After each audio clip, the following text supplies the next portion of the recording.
Qillisa qalbii 101 lakkoofsa 21 fe'attee lafaan qabdu fe'attullee nan dhaqqabdu.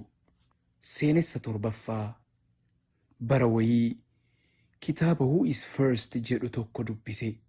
Eenyutu caala jechuudha wantichi afaan Oromootiin. Kitaabichi waan dur CIA'n Ameerikaa fi KGB'n Soviet Union wal irratti dalagan seenessaa. Wal dorgommii jaraa irratti maaltu akka ta'e, eenyu maal akka ta'ee fi eenyu maal akka godhe himaa. Akki CIA fi KGB'n goodda jala gamaa gamana taa'anii quuqanii karaa kuun bahee galu wal eegan dubartoota durqee teenna keessatti wilii walii arguu hin feene lamaan na yaadachiisa. Haadha raadaa fi haadha raadee.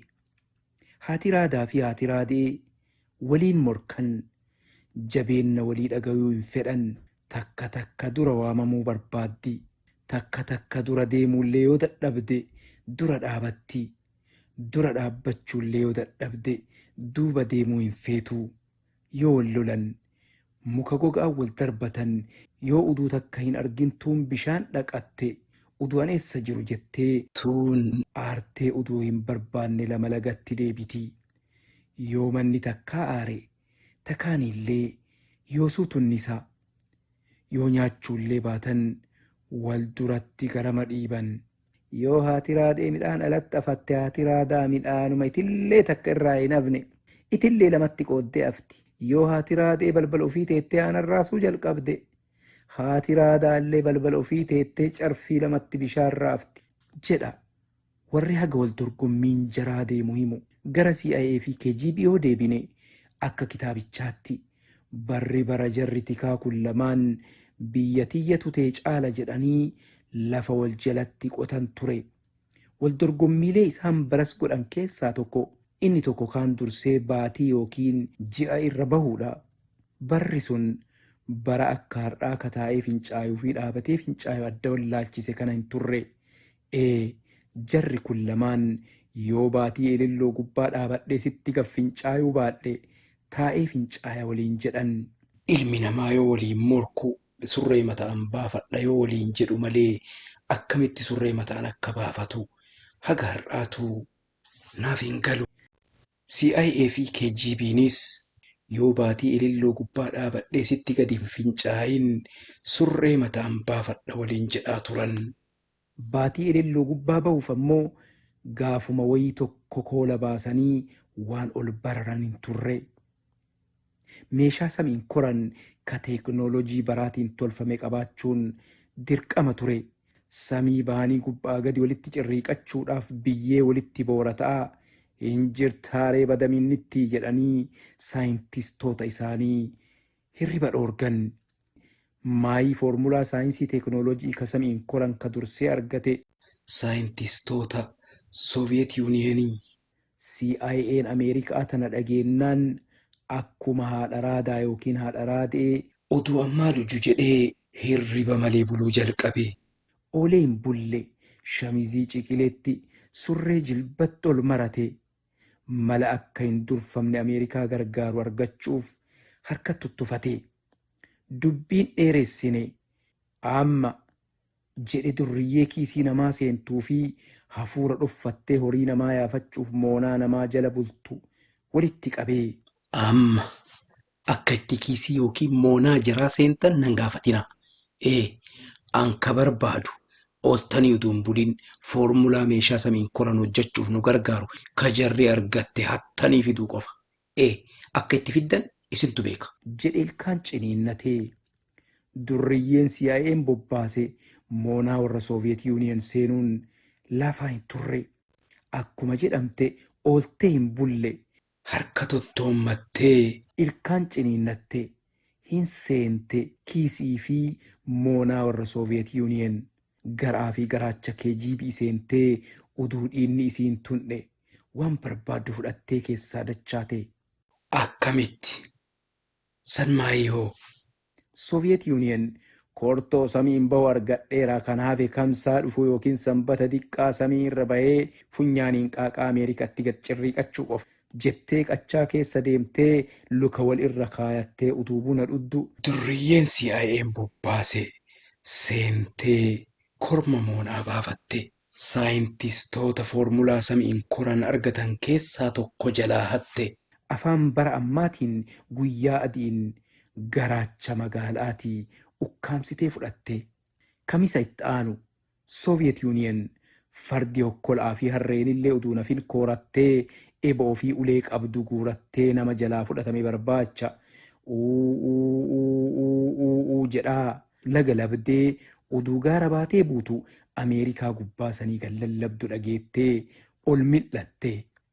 Badata uduu uummanni qorsoo afaanitti qicatu dhabee sitti hiriiruu samii koruuf rakkattu Sooviyetii teenna. Dhaga'i abbaa beekuuf lolli tapha jedhe jedhan dur turaasuu kanne bakka jenne jirra. Dhageettee akkanatu Ameerikaadha. Ameerikatu akkana. Anatu Ameerikaadha. Ameerikatu ana. Kajettu dhageette Soviet Union achi as turtee haluu baatullee gaafa san harka marattee managgaltee. Haa ta'uu KGB'n bara eeggatee bara laakkayatee gaaf tokko durriyyee isaa walitti qabee bosonni dhiiraa lama hin gubatu jennee of gowaarsaa bara baraan fincaan Ameerikaa dhiqataa jiraanne. Garuu akkanumatti itti fufnamoo waan biraa waan goonuu qabna jedhee gaafatee. Yoona itti guddaan KGB kabarasii tokko deebii kenne. KGB'n injifatamee hafe seenaa jedhu dhalootaaf dhiifnee dabruun qabnu. Yayyiif re'een wal keessatti nortu jedha mammaanni wayii. Garuu mammaaka kana jijjiirree seenaa dalaguu qabna. Yayyiin KGB re'eelee CIA keessatti horuun dirqama jedhe. Durriyyoonni KGB olaniin bulle ala bulan moonaa warra CIA jalatti qorri isaan nyaatee ammoo hin hafne re'eelee CIA ta'anii bosonaa fi ardaa CIA keessa deemanii baala waraqaa funaanuu jalqaban. Funyaan saayintistoota Ameerikaa jala taa'anii galmee hojii niwukilaraa keessaa fuula foormulaa boombii niwukilaraa himu biinxanii fudhatan. San booda Soviet Union hin turre hin daddafne. Garuu gaafuma tokko wixata ganama Ameerikaan keessummaa dhuftee balbala geettee warra na jettu dhageettee yoo gabbaatu Soviet Union boombii niwukilaraa hidhattee olii fi gadi qaqqabdee ilaalaa.